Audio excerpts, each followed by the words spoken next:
지금부터는 기초자료 관리에 대해서 설명을 드리도록 하겠습니다. 먼저 비회원 로그인을 하시고요. 로그인 하시고 기초자료 관리를 클릭합니다. 제일 먼저 필수 설정에 대해서 말씀을 드리도록 하겠습니다. 필수 설정은 아래 한글 워드 프로세서의 경로를 설정하는 부분입니다. 실제 아래 한글이 설치되어 있는 워드가 설치되어 있는 그 경로에서 hwp.exe만 제외한 마지막이 돈 표시로 보이는 역슬러시가 보일 때까지 카피를 해서 넣으시면 됩니다. 그리고 일반적으로 아래 한글이 설치되었을 경우에는 그 경로가 표준으로 되어 있기 때문에 문제은행 큐브 프로그램이 실행이 되면서 이 설치 경로를 자동으로 찾게 되어 있습니다. 하지만 프로그램을 특별한 위치에 설치했을 경우에는 찾을 수가 없으므로 선생님들께서 직접 이 경로를 집어넣으셔야 됩니다. 그리고 경로를 입력하신 다음에 이쪽을 더블 클릭하게 되면 한글 워드 프로세서가 실행이 됩니다. 이렇게 되면 정상적으로 설치됐다고 보실 수가 있습니다. 두 번째는 이제 과정과 과목입니다. 과정은 크게 이쪽에서는 이쪽을 먼저 보시면 지금 등록되어 있는 과정이 이렇게 되어 있습니다. 그래서 이 과정에 대한 각각의 과목들이 존재하게 되겠죠. 그래서 과정과 과목에 대한 부분을 집어넣습니다. 요게 이제 경찰 공무원 시험에 해당되는 과목들이고요. 그 다음에 수능 과정에 대한 고등수학 2, 3 과정은 요 과목에 해당이 되겠죠. 그리고 고등수학, 그 다음에 초등학교까지 과목이 설치되어 있습니다. 그 다음에 단원은 과정과 과목에 해당되는 단원이겠죠. 그래서 예를 들어서 수능 과정인 고등학교 2, 3학년 과정을 보시면 교육과정은 2, 3학년 과정이고요. 그 다음에 거기에는 여러 가지 과목이 있습니다. 그리고 그 과목에 해당되는 대단원, 중단원, 소단원 이렇게 세 가지 형태로 단원을 만들었고요. 선생님들께서 이 단원을 나누실 때 대단원 하나만 나누신다고 하면 중단원이나 단원에도 똑같은 대단원의 내용을 넣으시면 됩니다. 그 다음에 옆에 있는 키워드는 문제를 등록을 할 때 문제 안에 있는 내용을 읽고 이게 어떤 과목이고 어떤 단원에 속해 있는지를 유추하기 위한 키워드들입니다. 그래서 이 키워드들은 일단 기본적인 내용들을 샘플로 해서 저희가 집어넣고요. 선생님들이 이런 키워드를 많이 작성해서 문제에 가까운 키워드를 넣게 되면 불편함 없이 문제를 등록할 때 과정이나 단원들을 선택할 수 있는 그런 키워드가 되겠습니다. 그 다음에 DB 위치는 기본적으로 라이트 버전, 즉 이제 혼자서 사용하는 큐브 문제은행일 경우에는 C 드라이버에 기본적으로 사용하시면 되고요. 네트워크 버전, 즉 엔터프라이즈 버전 중에는 이제 학원이나 학교 등에서 여러 선생님들이 하나의 DB나 하나의 여러 개의 문제 파일을 공유해서 사용을 할 경우가 있습니다. 그럴 때는 공유 드라이브를 Z에다 놓고 그 Z에다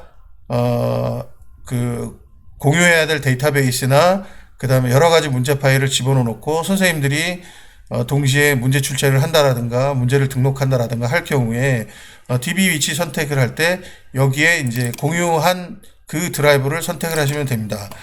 참고로 구체적으로 말씀을 드린다고 하면은 지금 현재 프로그램이 돌아가는 폴더가 이제 큐브 폴더입니다. 큐브 폴더인데 이 큐브 폴더 밑에는 이제 선생님들이 신청한 교육 과정이 있고요. 이 교육 과정이 이거를 통째로 복사를 해서 예를 들어서 H의 큐브 폴더에 개설 강좌가 있다고 하면 여기다가 통째로 붙여넣기를 하면 됩니다.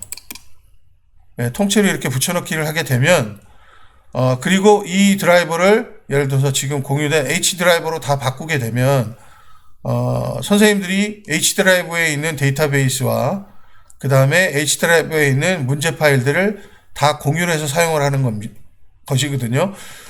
그리고 일반적으로는 저희가 프로그램을 해놓을 때 여기서 H 드라이버로 변경을 하게 되면 C 드라이브에 있는 개설 강좌의 신청한 교육 과정을 여기서는 이제 고등학교 수학 2, 3 과정인데요. 이 과정을 자동으로 복사를 해줍니다. 그래서 단순히 그냥 공유 폴더를 지정하기만 하면 그쪽으로 자료를 옮겨주기 때문에 선생님들이 이걸 설정하는 데는 큰 문제가 없습니다. 다만 이제 저희가 우려하는 부분은 4명의 선생님이 각각 문제를 작성을 하다가 H 드라이버로 다 옮겨버리게 되면 제일 마지막에 옮긴 선생님의 문제나 문제지들 그리고 그 선생님의 데이터베이스만 공유가 된다라고 보시면 됩니다. 왜냐하면 그 이전에는 공유를 해서 쓰지 않았기 때문에 최초에 공유를 해서 쓸 때 먼저 설정을 하시고 그리고 문제 등록을 해야지만 전체적으로 문제 파일들이나 데이터베이스가 공유된다라고 보시면 됩니다. 그래서 DBH 선택을 길게 설명을 했지만 최초에 사용하실 때는 공유 드라이버를 먼저 선택을 하시고 하면 다른 특별히 뭐 폴더를 복사해서 옮긴다든가 하는 그런 문제는 없을 것입니다. 그 다음은 이제 문제지 템플릿입니다. 이 템플릿 같은 경우에는 선생님들이 직접 만들어서 사용하실 수가 있습니다. 예를 들어서 지금 만들어진 문제지 템플릿을 한번 보도록 하겠습니다. 뭐 이런 것들을 한번 더블 클릭해서 보면은요, 예, 이런 템플릿이 작성되어 있고요. 또 다른 걸 한번 보겠습니다. 예, 이런 템플릿이고요. 예를 들어서 이 템플릿 안에는 이제 문제지를 만드는 날짜가 들어가 있고요.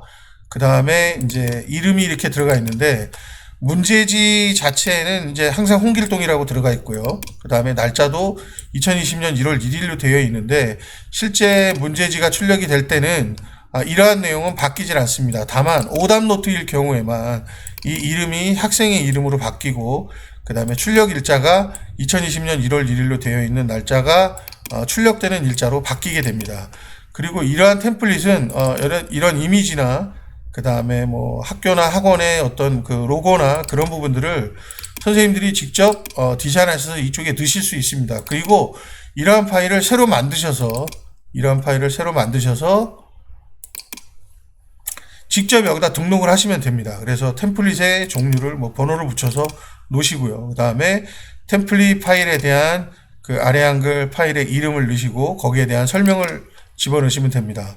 그리고 이쪽에 선택에 보면 오답노트 기본 선택이라고 되어 있고 여기는 문제지 기본 선택이라고 되어 있습니다. 요거는 오답노트를 출력할 때는 지금 템플릿을 별도로 정의하지 않더라도 지금 여기에 되어 있는 오답노트 HWP라고 되어 있는 이 템플릿을 사용을 하는 것이고요.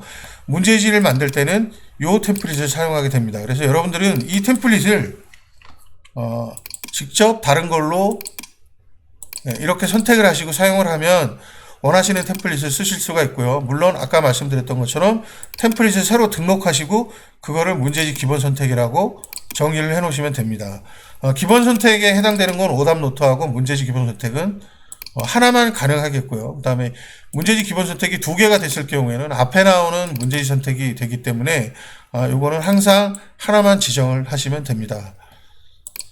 그 다음에는 이제 문제 템플릿입니다. 문제를 등록할 때도 그 문제에 대한 기본적인 문자체나 문자에 대한 크기 뭐 이런 것들을 선택을 할 수가 있거든요. 그래서 이런 것도 더블 클릭해서 문제 자체에 대한 템플릿을 정의할 수가 있습니다.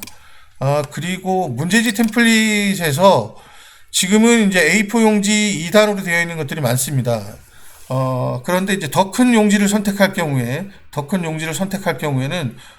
템플릿 만들듯이 더 큰 용지로 선택을 하셔서 여기서 등록을 하시면 2단이 아니라 1단으로도 출력할 수도 있고요. 아니면 A4 용지가 아닌 다른 용지를 2단으로 만들거나 혹은 1단으로 만들어서 쓰실 수도 있습니다. 예, 문제 템플릿도 문제지 템플릿과 유사합니다.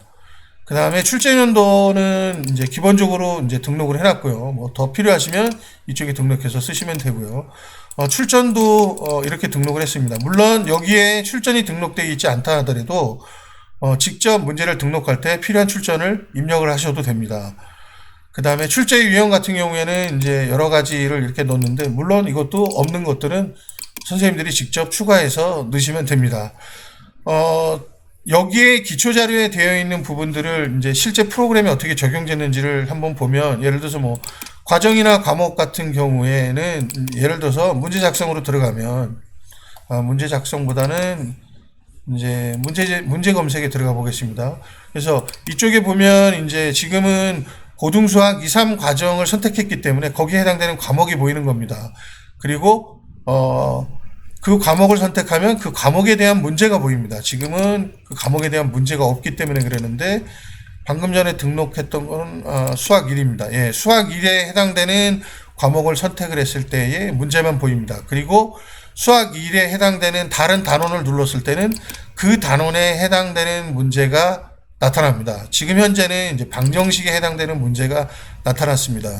근데 이럴 때는 더블 클릭을 하게 되면 과목에 상관없이 모든 과목에 해당되는 단원을 보실 수가 있습니다. 이게 이제 그 기초 자료에서 과정과 단원에 해당되는 부분들의 자료를 가져다 쓰기 때문에 이제 가능한 부분이고요. 또 이쪽에 보시면 출전이라든가 그 다음에 연도, 그 다음에 문제의 유형, 그 다음에 뭐 이런 것들을 더 보실 수도 있고요.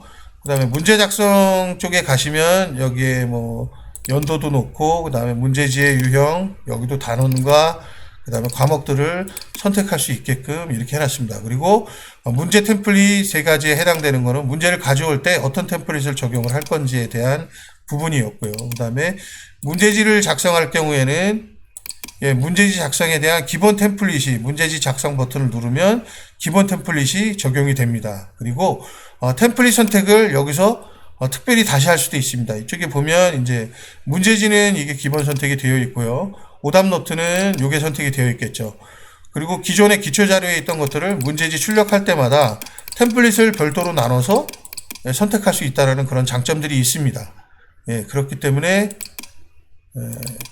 꼭 그쪽에서 기초 자료에서 선택하지 않았다 하더라도 문제지 템플릿을 선택하지 않았다 하더라도 문제지 작성이나 이럴 때 템플릿을 직접 선택할 수도 있습니다. 지금까지 기초 자료에 대한 부분은 다 설명을 드렸던 것 같아요. 그래서 여러분들이 이 기초 자료를 잘 만들어 추가해서 사용하시거나 아니면 내용을 고치시거나 그리고 기초 자료를 잘 집어넣게 되면 내용에 대한 거를 추가하거나 잘 수정해서 관리를 하시게 되면 문제를 등록한다거나 혹은 뭐 문제를 검색하거나 뭐 문제지를 작성할 때 아주 편리하게 사용하실 수 있습니다. 지금까지 기초 자료에 대한 상세 설명을 드렸습니다. 감사합니다.